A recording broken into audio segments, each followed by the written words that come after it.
Ayan guys, katatapos lang natin na shower kasi ang init ngayon dito sa amin. Ang init, ewan ko sa inyo kung mainit diyan sa inyo.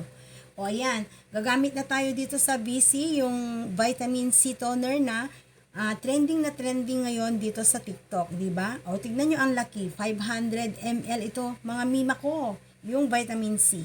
Ayan, yung mga may melasma dyan at yung mga tinutubuan ng pimples, ito yung recommended ko na para sa inyo. Kasi pag consistent kayo na gumagamit ng ganito, talagang maalis yung gusto nyo maalis sa mukha nyo. At sa laki nito, imposible hindi maalis yung mga gusto nyo maalis. Lalo na yung mga may melasma dyan. Maglalighten yung mga melasma nyo. Ayan, tingnan nyo. Kasi ito yung vitamin C na nagpapaliit ng mga pores at naalis yung mga pimple marks ninyo. Yan, yung mga may melasma dyan.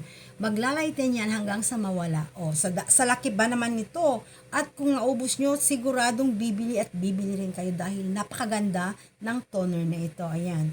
O, so ano pang hinihintay yung mga mima ko? Ilagay ko ito sa aking yellow basket. Mag-check out na kayo para sabay-sabay tayong gaganda ng mukha at babata. O, diba?